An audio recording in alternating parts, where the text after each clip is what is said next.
اعوذ باللہ من الشیطان الرجیم بسم اللہ الرحمن الرحیم۔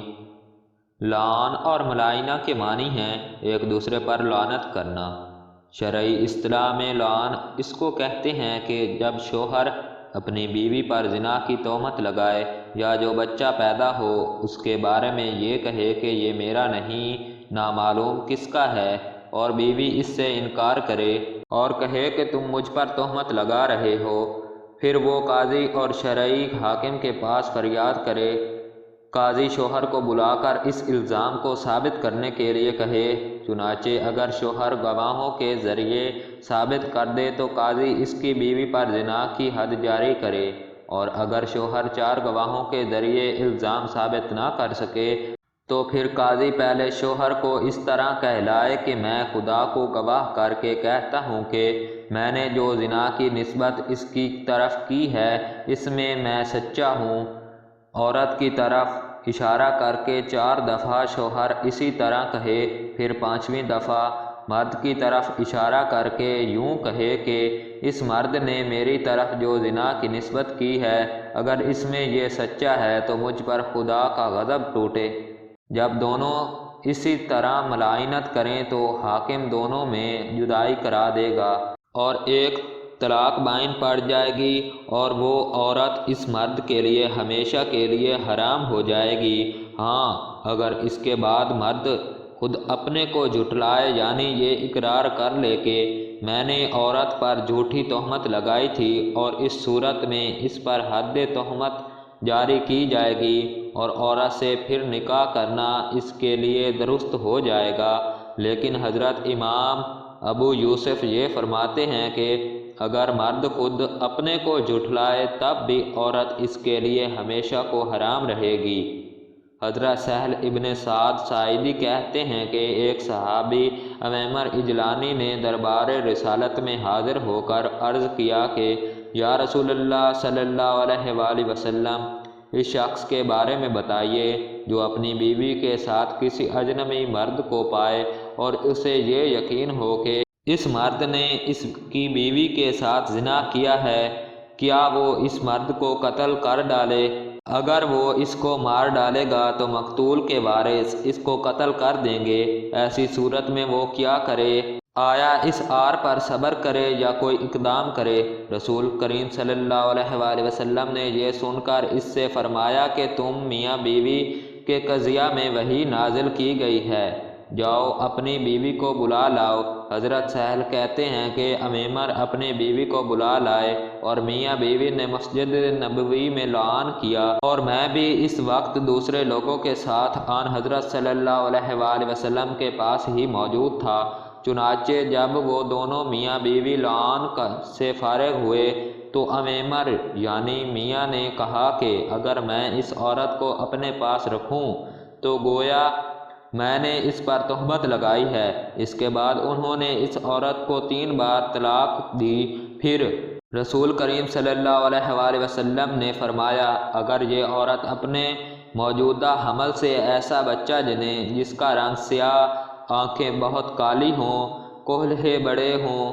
اور دونوں پنڈلیوں کا گوشت بھرا ہو تو میں اس کے علاوہ اور کچھ نہیں سمجھوں گا کہ عمیمر نے اس عورت کے بارے میں جو کہا ہے وہ سچ کہا ہے، کیونکہ عمیمر نے جس مرد کی طرف زنا کی نسبت کی وہ اسی رنگ و صورت کا ہے، اور جب اس کی شباہت کا بچہ پیدا ہوگا تو یہی کہا جائے گا کہ وہ اسی کی نطفہ سے ہے۔ اور اگر اس عورت نے ایسا بچہ جنا جس کا رنگ سرخ ہو اور بامنی کے رنگ کا معلوم ہوتا ہے تو پھر میں اس کے علاوہ اور کچھ نہیں سمجھوں گا کہ عمیمر نے اس کے بارے میں جھوٹ بولا ہے، یعنی عمیمر چونکہ سرخ رنگ کے ہیں اس لیے بچے کی رنگت بھی سرخ ہوئی، تو سمجھا جائے گا کہ بچہ عمیمر ہی کے نطفہ سے ہے اور عمیمر نے اپنی بیوی کو جھوٹی تہمت لگائی ہے۔ چنانچہ جب اس عورت کا بچہ پیدا ہوا تو وہ اسی صورت کا تھا جس کو رسول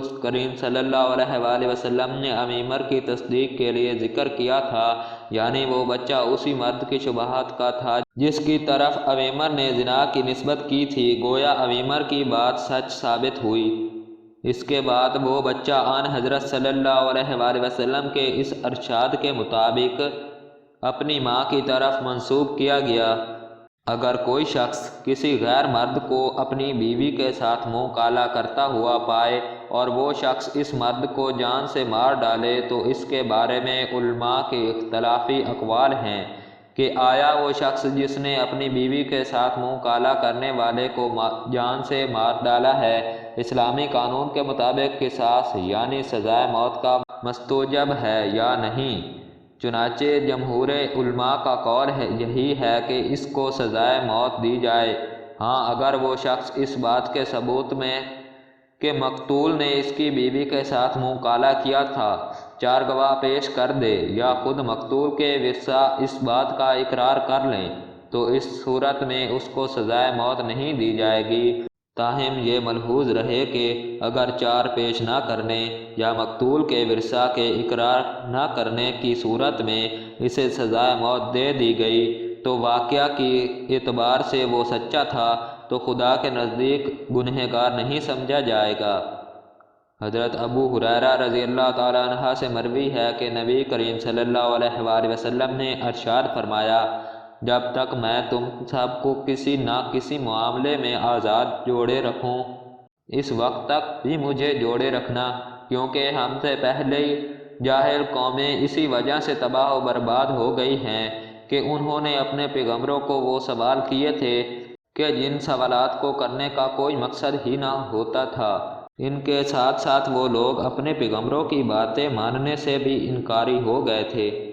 میں تو آپ کو بس یہی کہوں گا کہ تم بھی ان کی طرح نہ بن جانا۔ میں جس کام کو کرنے کا تم کو حکم دوں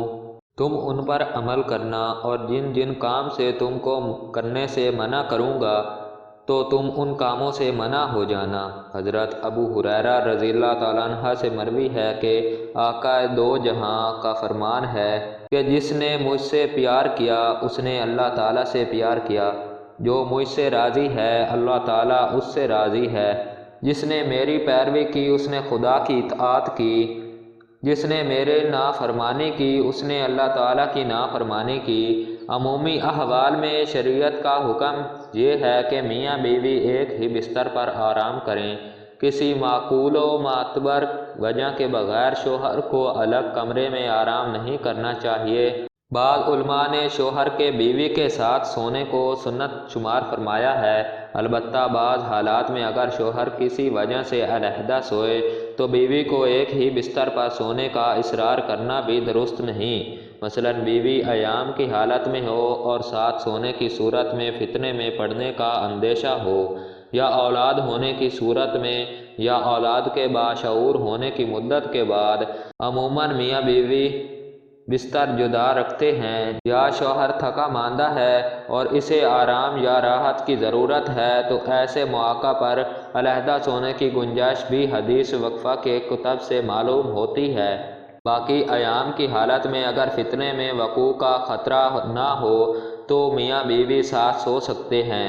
بلکہ یہود کی مخالفت کی وجہ سے ساتھ سونا چاہیے کہ وہ لوگ ان ایام میں عورت کو چھونا، اس کے ہاتھ کا پکا ہوا کھانا کھانا وغیرہ تک غلط سمجھتے تھے۔ حاصل یہ ہے کہ اس سلسلہ میں میاں بیوی کے درمیان اتفاق و مفاہمت ضروری ہے۔ اس طرح کی معمولی باتوں کو جھگڑے یا افتراق کا باعث نہیں بنانا چاہیے، بلکہ دونوں کے ایک دوسرے کے حقوق اور اعذار کا لحاظ رکھنا چاہیے۔ شوہر کو بھی مستقل اپنا بستر بیوی سے جدا رکھنا اور بیوی کے حقوق کو نظر انداز کرنا جائز نہیں۔ نیز اعذار کی وجہ سے شوہر کبھی علیحدہ سوئے تو بیوی کو اصرار بھی نہیں کرنا چاہیے۔ مشکوہ شریف میں بیان ہے کہ حضرت عائشہ رضی اللہ تعالیٰ عنہ سے مروی ہے کہ جب میں ناپاک ہو جاتی تھی تو میں خود ہی آقا صلی اللہ علیہ وآلہ وسلم سے الگ سو جایا کرتی تھی۔ آپ صلی اللہ علیہ وآلہ وسلم خود میرے ساتھ آ کر سو جایا کرتے۔ رسول اللہ صلی اللہ علیہ وآلہ وسلم نے فرمایا، مرد کا اپنی بیوی کے ساتھ اکٹھے ایک بستر میں سونا افضل ہے، الا یہ کہ کسی ایک کو غضر ہو، اس لیے کہ مقصد ہم بستری کرنا نہیں ہے بلکہ مقصد بیوی کے دل کو خوش کرنا ہے۔ بیوی کے دل کو خوش کرنے کے لیے ایام کے دنوں میں بھی اس کے قریب ہو جانا گویا انبیاء علیہ السلام کی سنت مبارکہ ہے۔ ایسے اور واقعات سننے کے لیے ہمارے چینل کو سبسکرائب کر لیں اور ساتھ میں دیے گئے بیل آئیکن کو آل پر سلیکٹ کر لیں تاکہ ہماری ہر آنے والی نئی ویڈیو کی نوٹیفیکیشن سب سے پہلے آپ تک پہنچ سکے۔